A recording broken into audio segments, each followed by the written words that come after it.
Yo， 大家好啊，我係自拍號啊，又嚟講鞋啦。今日咧我就唔係開箱新鞋啊，但係咧我就想話俾大家聽咧，我想用一對舊鞋去改造，因為最近咧我喺 Fresh 見到一位朋友仔分享，就係將一對 Nike 嘅 Air Max 95變成 Balenciaga 嘅 10XL 啊，我覺得非常之有趣喎。嗱，呢類型咁嘅改造鞋嘅咧，我之前都有介紹過另外一條影片噶啦。嗰陣時咧，我係將一對 NB 咧改造成一對忍者鞋，即係分子鞋啊。如果有興趣嘅話咧，可以睇翻呢條片去介紹啦。咁咧，以前咧呢一個咧都係一個日本嘅一個改造師啦。今次我見到喺 Fresh 分享嘅呢位朋友咧，佢亦都係一個日本改造師，就幫佢改造呢一款鞋嘅。咁我又碌下 IG 啦，就見到呢個日本改造師加藤先生啊，佢間鋪咧就叫 Atelier Keto。咁我就同佢講，喂，我想咧將一對 NB 改造成 Balenciaga 嘅 10XL 喎，得唔得啊？咁佢又話 OK 喎，咁不如試下啦。其實大家都知道我有好多鞋噶啦，咁一定有啲鞋咧擺咗喺度好耐冇着噶啦，所以咧今次咧就揀咗呢一款係啦，我都擺咗好耐冇着嘅 New Balance 1906 RB 啊。咁我之前咧都有開箱過呢對鞋啦，咁但係咧最近就比較少着 New Balance 嘅鞋款啦。咁呢對鞋咧就係呢個嚟嘅，係啦，咁啊經典嘅灰色啦。咁但係咧我就覺得咧，如果佢可以變成咧 Balenciaga 嘅款式，配翻一個黑色底大大嚿嘅話咧，我覺得咧都幾有趣喎。咁不如就寄俾佢試下啦。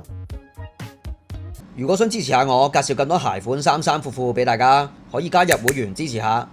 傳聞仲會不定期送鞋送衫，或者有購物優惠㗎噃。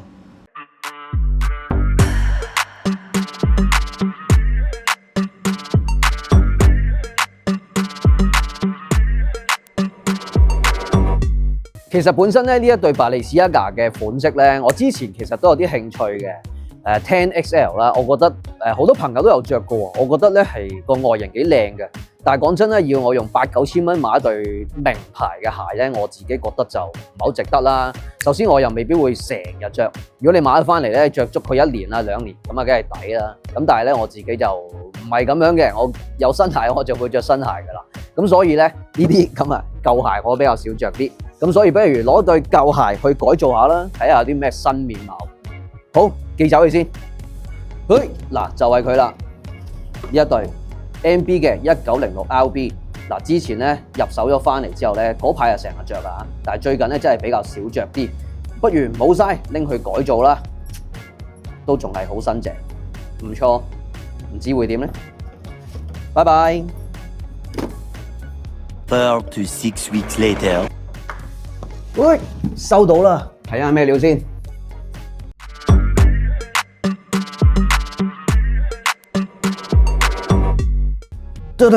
好啦，搞掂咗，翻嚟啦。咁啊，成件事咧由我寄出去到我收翻嚟，係啦，咁大概就係1個月左右啦。咁咧睇下先，呢對鞋咧非常之正啊。咁我就用咗一款最 OG 嘅1906，係啱啱最初推出1906嘅時候嘅第一個配色啦。咁呢一個咧就係一個灰灰綠綠嘅一個1906 NB， 係啦，配襯咗。今次揾阿加藤成幫我改造成一個咧黑色鞋底嘅，好似巴黎世家 10XL 嘅一個鞋款啦。我覺得好有趣啊，因為本身咧 NB 嘅1906咧係相對嚟講咧係比較修長少少嘅一個鞋款啦。咁而家咧變成肥嘟嘟咁樣勁巨型咁，都幾搞笑嘅。咁如果本身又着開巴黎世家都知啦，你自己望落去嘅時候呢隻腳咧就鴨仔咁樣，好搞笑嘅。咁同埋咧着嘅時候可能會棘棘地咁樣。咁我未着過嘅，咁所以咧就可能會有啲唔習慣。咁我頭先試穿過嘅時候咧就發現咧呢個部分咧係會棘住咁樣嘅嚇。咁可能着耐啲就會習慣到嗰個步行嘅姿勢啦。好啦，講翻啦呢對鞋嘅改造啦。咁我本身咧揀咗呢個鞋款咧，就係因為咧，首先我好少着啦呢個鞋已經，咁同埋咧佢一個灰灰綠綠嘅顏色咧，我覺得配襯上會比較容易啲嘅。咁我最尾咧就揀咗呢一個黑色嘅 10XL 嘅鞋底啊。咁其實咧，我喺 Line 同阿加藤成溝通嘅時候咧，其實佢俾咗幾個選擇我嘅。咁咧，除咗呢個全黑色嘅鞋底之外咧，有一個係白色嘅中底啦，配一個黑色大底嘅設計啦。另外一款咧就係灰色加呢一個熒光黃嘅。其實灰色熒光黃嗰個係幾特別嘅，但係我覺得咧，襯落呢一個1906尤其是呢個灰綠配色咧，我覺得就麻麻地啊。之前咧見過咧有朋友咧就揾佢改造 Nike 嘅 Air Max 95，又係熒光黃嗰款啦。咁咧配襯嗰個鞋底咧就 perfect 啦，冇辦法，嗰個太襯啦，好好睇嘅。其實我本身都有諗過咧，不如揾佢改造個 Air Max 95，因為我本身有一對咧 Air Max 95嘅 Vapor Max 咧，即係好耐都冇着過，擺咗喺度，着過幾次咁樣啦。下次咧，我想玩咗個 MB 先。因為嗰款咧感覺上改造咗出嚟咧好浮誇，本身 Air Max 95已經好浮誇啦，改造完之後咧就更浮誇，咁啊襯衫方面咧就爭少少，所以我最尾咧就想低調啲，就揀咗呢款啦。嗱，咁唔計嗰個灰色配熒光黃嘅鞋底啦，咁咧其實我覺得呢個黑色或者另外一個白色嘅鞋底咧，其實都幾配襯我原本呢個 MB 嘅1906嘅。咁但係咧，我最尾都係啦，因為我想低調啲啊，因為本身咧個鞋咧都肥嘟嘟咁樣啦，咁啊比較高調啦個設計，咁揀翻黑色咧就好似穩陣啲，咁我最尾咧就揀咗呢個黑色配上呢一個咧灰色嘅 MB 1906啦。咁另外咧仲有喎，因為咧呢個本身呢個 MB 呢個 logo 咧呢兩條好似鞋帶咁嘅東西咧係深藍色嘅，咁我覺得咧擺落去呢個黑色嘅鞋底上面咧好似爭啲啲。咁我就同阿加藤時行講，喂，可唔可以將呢一個 navy 顏色嘅鞋底咧染做呢個黑色啦？咁佢又話，喂，好喎。咁佢咧就係用畫筆咧手畫上去，就係染咗呢個鞋底做黑色嘅。咁變咗咧就可以呼應翻呢個鞋底嘅黑色啦。咁咧成件事咧感覺就完全冇違和感啊，靚仔。咁咧呢對鞋咧呢度仲有個牌嘅喎。係啦，呢個咧就其實類似嗰啲防偽嗰啲咁樣啦，感覺有少少似之前咧，譬如可能我哋玩Off-White 嘅時候咧，都有個咁嘅吊牌喺度嘅。咁咧呢個嘢其實 suppose 我估係想我拆咗佢，咁但係咧我覺得好似留翻喺度都幾特別啦，扮下 Off-White 咯。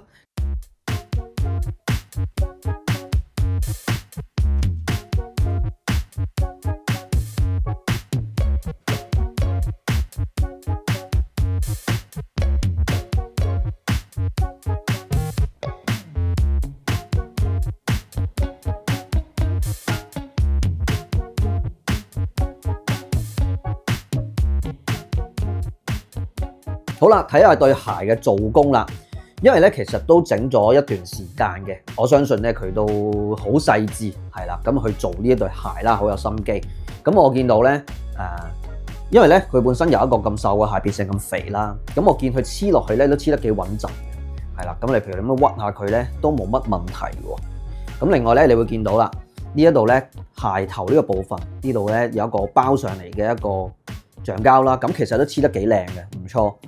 咁另外側邊咧，好坦白講咧，你會見到有少少黐上去嘅一啲痕跡，但係咧都係收邊收得幾靚嘅，就冇話咧好似見到啲膠水飛出嚟咁樣樣啦。咁但係你好仔細望咧，都會見到一個接駁位置啦，其實都 OK 啊，其實個感覺都唔錯嘅。咁啊，人手做始終都係幾好啦，唔錯啊。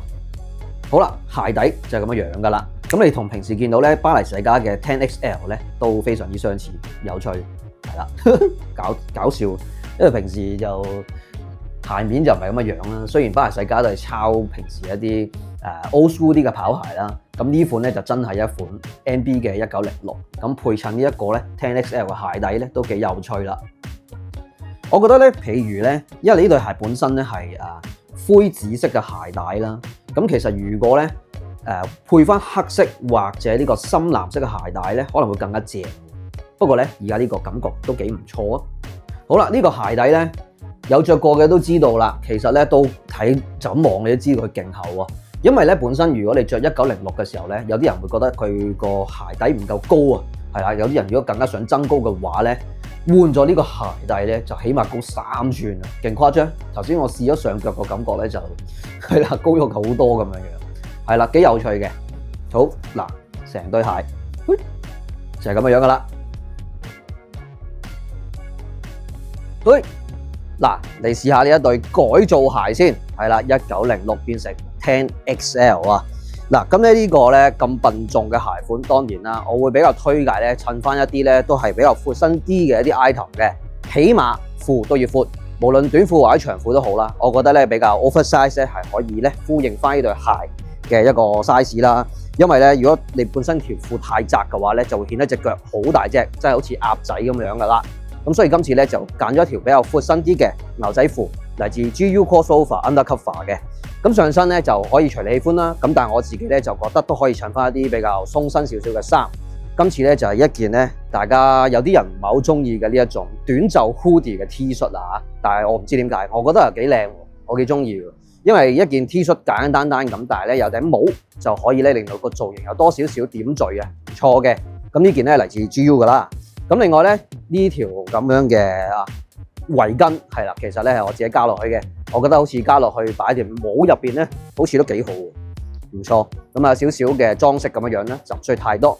顏色就可以咧藍色呼應翻牛仔褲嘅藍色，而當然衫嘅灰色就呼應翻鞋嘅灰色啦。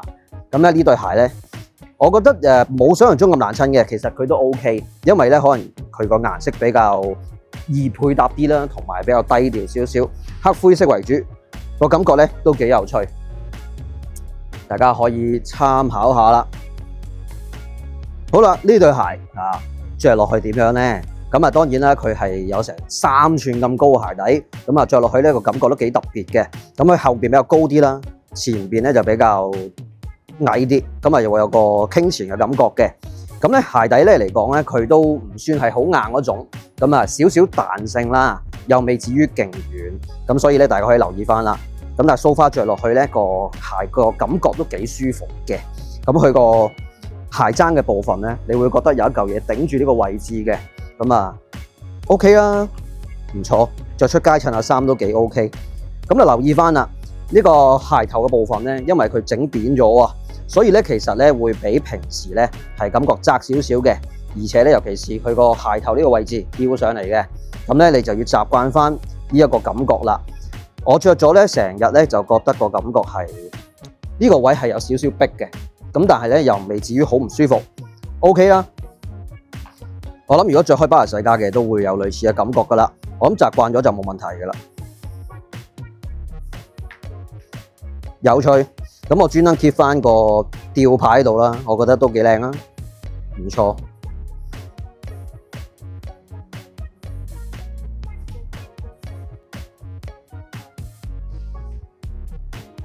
好啦，呢對鞋咧到底要搞幾多錢咧？嗱，呢對鞋咧本身唔計你本身對鞋嗰個成本啦，加藤成咧佢負責去改造就係300蚊美金，即係咧2300、24蚊左右啦。咁但係咧，如果你自己冇鞋嘅話咧，佢可以咧幫你買，或者咧佢自己咧都有啲鞋款俾你選擇嘅，咁就要加翻嗰對鞋嘅一個價錢啦。假設譬如你呢對鞋本身係1000蚊嘅呢個 New Balance， 咁咧就1000蚊再加多300蚊美金，即係可能3000零蚊就搞掂噶啦。咁另外咧仲要俾運費嘅，本身如果你要寄對鞋過去咧，就係你自己俾運費寄過去啦。咁另外咧佢做完整好寄翻對鞋俾你咧，個運費都係你負責嘅。咁所以咧，你預可能都係3000零4000蚊度啦，成本係啦。咁本身如果好似我咁，你一對舊鞋唔着嘅話咧，我覺得就非常好啦。反正你都擺喺度噶啦，你唔着佢又爛，或者你要抌啊最尾。咁最尾咧，如果你可以攞去將佢活化，俾一個新嘅生命佢咧，就非常好啦。咁又可以慳翻個成本啊嘛。好啦，整體個感覺咧，我覺得幾正嘅，着落去咧都舒服。因為呢個鞋底咧偏厚啦，但係佢又唔會好硬嗰啲，咁着落去咧踩落去都幾彈幾柔軟啊，個感覺好過癮嘅。咁喺後邊比較高啲，前邊咧就比較矮啲。咁着嘅時候咧，大家要留意啦。同埋你見到呢個鞋呢個前邊呢個位置咧都係翹起嘅，咁所以咧你着下咧要習慣佢有一個翹起嘅感覺。好，如果中意呢類型嘅開箱片嘅話咧，就記得加入埋會員支持下啦。有陣時咧仲會有機會送鞋送衫，有啲購物優惠嘅。好，同埋咧記得 CLS comment like 同埋 share， 撳埋隔離個小鈴鐺啊！如果我有新嘅開箱片，你就第一時間知道啦。如果想大力支持下嘅話咧，你就 PayMe 嗰度有 Super Fans 自己搞佢啦。記得話埋俾呢個 friend 聽，今日自拍號係攞呢對，好搞笑嗱，攞一個 NB 嘅1906攞去改造變成一個巴黎世家 10XL 嘅鞋底啊，變成一個肥嘟嘟嘅版本啦。好，係咁先，下次見，拜。